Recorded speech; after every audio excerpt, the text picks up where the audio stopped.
किसी बिंदु पर वैद्युत क्षेत्र की तीव्रता, electric field due to electric dipole, उसकी दो कंडीशन में, एक उसके अक्षीय स्थिति में और एक निरक्षीय स्थिति में, ट्यूटोरियल। तो दोनों हम बता चुके हैं। आज हम बताने चल रहे हैं वैद्युत ध्रुव का बलयुग्म आघूर्ण, torque on electric dipole in electric field. वैद्युत क्षेत्र में स्थित किसी वैद्युत ध्रुव का बलयुग्म आघूर्ण टार्क क्या होता है? ए बी एक समान वैद्युत क्षेत्र, ये हमारा है इलेक्ट्रिक फील्ड, एक समान वैद्युत क्षेत्र, ये ई हमारा है। इसमें कोई हमारा वैद्युत ध्रुव ए बी, ये हम वैद्युत ध्रुव मान ले रहे हैं, ए बी, ए और बी। मान लिया कोई वैद्युत ध्रुव ए बी प्लस क्यू, ये प्लस क्यू तथा माइनस क्यू आवेशों से मिलकर बना है।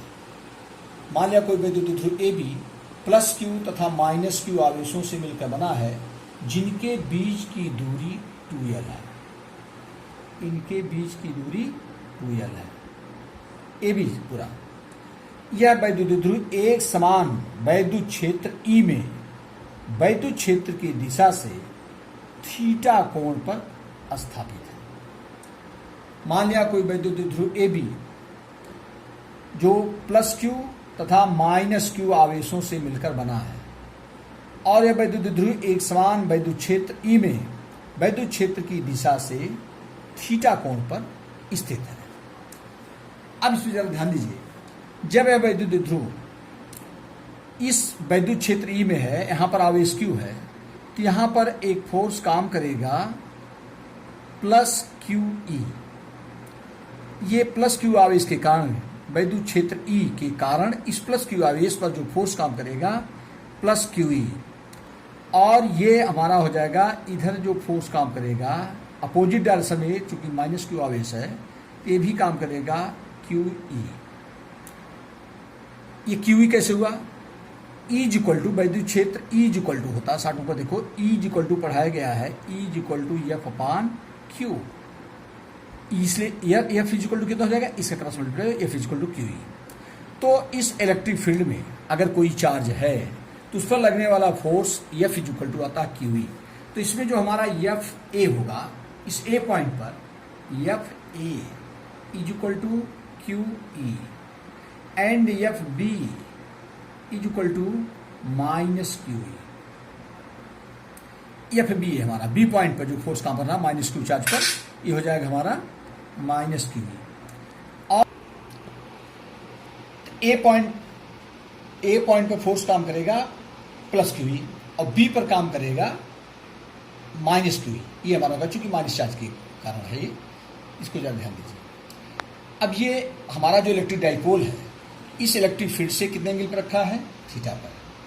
अब ये क्यू ई, एक बात यहां ध्यान दो, अगर किसी सिस्टम पर नेट फोर्स 0 आ रहा है, अगर नेट फोर्स 0 है तो नॉट लीनियर मोशन, तो वो लीनियर मोशन नहीं करेगा, रैखिक गति नहीं करेगा।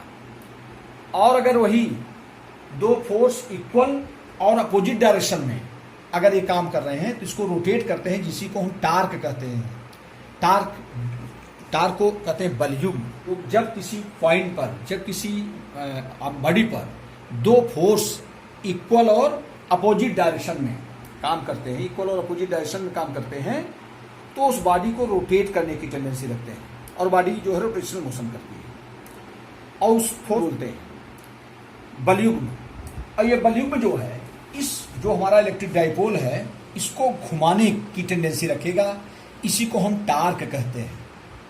अब जरा ध्यान दीजिए, torque F is equal to जो होता है, टार्क को जो हमारा बलयुग्म आघूर्ण टार्क है, टा इसको टाउ से प्रदर्शित करते हैं, टा इज इक्वल टू होता है एफ इंटू आर।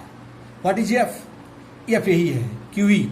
टार्क में जो होता है, जरा फिर से ध्यान दो, जब किसी पिंड पर, किसी वस्तु पर दो बराबर बल एक ही क्रिया रेखा पर विपरीत दिशाओं में कार्य करते हैं तो वो बलयुग्म बनाते हैं। और यह बलयुग्म जो है उस बॉडी को उसके एक्सिस पर घुमाने की टेंडेंसी रखता है, जिसको हम टार्क बोलते हैं। और टार्क इज इक्वल टू होता है टार्क टा इज इक्वल टू होता है एफ इंटू आर। एफ क्या है? बल, कोई एक बल, चाहे इसको ले लो चाहे इसको ले लो, कोई एक बल, और इंटू आर क्या है? इन बलों के बीच की जो परपेंडिकुलर डिस्टेंस है, यही हमारा आर है। अब आर की वैल्यू कितना होगा? आर की जब ये 2l है, ये थीटा है, तो ये हमारा हो जाएगा 2l sine theta. R equal to कितना हो जाएगा? 2l sine theta. फिर से जरा ध्यान दो, जब किसी पिंड पर दो बराबर बल एक ही क्रिया रेखा पर विपरीत दिशाओं में कार्य करते हैं, वो बलयुग्म बनाते हैं, जिनको बोलते हैं कपुल। और यह बलयुग्म जो है किसी पिंड को, किसी भी पिंड पर जब बलयुग्म होता है तो पिंड को उस घुमाने की प्रवृत्ति रखता है, उसको रोटेट करने की टेंडेंसी रखता है, जिसको हम बोलते हैं टार्क। वो टार्क कहलाएगा। और टार्क इज इक्वल टू होता है कोई एक बल, जो बल बराबर, चूंकि बराबर और विपरीत दिशाओं में कार्य कर रहे हैं, कोई एक बल गुणे बलों के बीच की लंबवत दूरी, perpendicular distance between the force.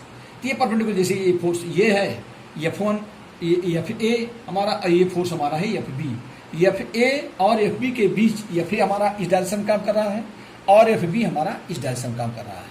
तो ये दोनों एक दूसरे के इक्वल बट अपोजिट हैं। चूंकि क्यों इक्वल हैं? क्योंकि जो चार्ज यहाँ पर वही चार्ज है। चूंकि इलेक्ट्रिक डाइपोल में दोनों चार्ज बराबर होते हैं और दोनों ही एक समान वैद्युत क्षेत्र इलेक्ट्रिक फील्ड में रखे गए हैं, तो Q भी बराबर है, E भी बराबर दोनों के लिए, तो therefore F is equal to Q, दोनों फोर्स भी बराबर होंगे। तो ये दोनों फोर्स बराबर और अपोजिट डायरेक्शन में काम कर रहे हैं, इसलिए कपुल क्या करेगा? इसको घुमाने की टेंडेंसी रखेगा। और ये जो घुमाने की टेंडेंसी रखता है, इसी को हम टार्क बोलते हैं। और टार्क टा इज इक्वल टू होता है एफ इंटू आर। एफ क्या है? कोई एक फोर्स, जो ये फोर्स काम कर रहा है, कोई एक फोर्स, चाहे F1, एफ ए और चाहे एफ बी, और इनके बीच, ए और बी के बीच की परपेंडिकुलर डिस्टेंस, ये जो हमारा आ रही है। और परपेंडिकुलर डिस्टेंस आर का मान कैसे निकालेंगे? अब तुम जानते हो, जब ये यल है और ये थीटा है, तो ये परपेंडिकुलर डिस्टेंस कितना है? 2l sine theta. और ये कितना आएगा? 2l cos theta.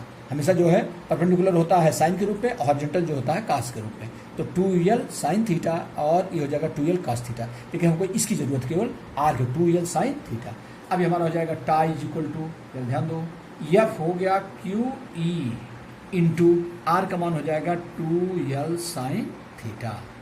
अब जरा ध्यान दो, टा इज इक्वल टू हो जाएगा 2QL, 2QL एक साथ करते रहे, 2QL into E sine theta.